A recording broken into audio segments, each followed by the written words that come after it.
komunitetin ndërkombëtar nga amerikanët, a mund të ndryshoni pozicion?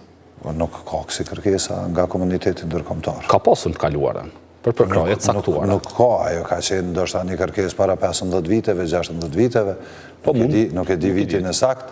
Një herë ka ndodhur kjo në 26 vite dhe natyrisht që jo. Po përmendet që LDK mund të ketë edhe një kandidat, a keni ndonjë informacion? Unë nuk mundem me thonë këto, po sot kryetari Abdi Gjiku e tha që mund të ketë shumë kandidat. Mund të ketë shumë kandidat dhe jo vetëm LDK, po mund të ketë... A si vendos në presion as pak fakti që mund të shkohet në zgjedhjet të reja nëse nuk ka përkraje nga PDK? Po nëse po e them kështu, nëse vetëvendosja dënë me që Kosovën në zgjedhje edhe njëherë për karrikën e Vjosa Osmanit, ajo nuk është përgjegjësia e LDK-s. Dakord, po. Është përgjegjësia e vetëvendosjes.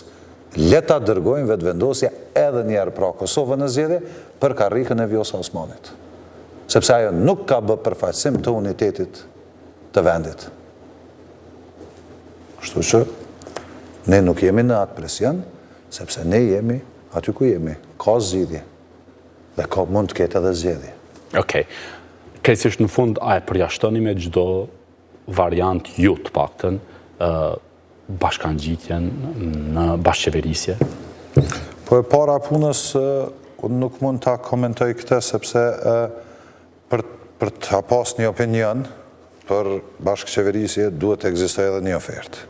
Po e them, herën e kaluar kur është dhe në oferta nga vetëvendosja, unë kam pas një mendim që mirë ka bo LDK-ja që nuk ka hy, sepse propozimi jonë ka qenë të shkoj me një qeveri tranzicionale deri në zgjidhjen e presidentit, sepse po përfundojmë te problemi presidentit. Po tash çfarë qëndrimi keni?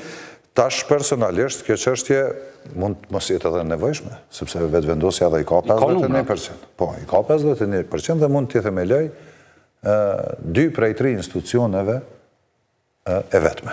Prandaj... Çfarë nëse ju sjell një kandidat që është jo partijak, pra jo partizan, jo IVV-s? Hipotetike është kjo, nuk mund të sjell, sepse forca e votës,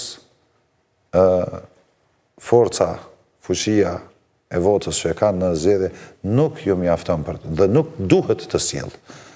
Dhe është e qartë për president kërkohet konsenzus, jo sjellje.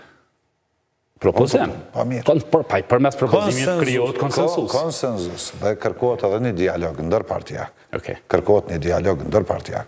Dhe nuk kërkohet, po ta sjellone, ajo është gjuha e Faton Pecit, që theke, veç let gabojnë mos let hynë në kuvend. Pas kam bet hatri për këtë. Jo, për s'm ka metë, nuk metët hatri mu për këtyne. Po kur po flet për arrogancën, po du me të tregu ku është arroganca. Absolutisht, pa ja është arrogancë par excellence. Po du me të tregu ku është arroganca. Po e shoh, në arrogancën e ndjej, zoti Avolli. E shoh edhe... Apo më kuptan. Edhe them... Po du me të tregu ku është arroganca. Jo, e di. Më kuptan. Kështu që tash duhet me... Edhe ajo thonte për emër të përveçshëm. Apo jo? E vërtet është kjo. Dhe ne po thomi jo. Okej. Ky është qëndrimi juaj. Konsenzus. Sokol Avolli, faleminderit shumë. Faleminderit edhe juve. Të nderuar shikues, kaq kishim për bisedën, e kthehemi pas pak. Vazhdoni të qëndroni ne.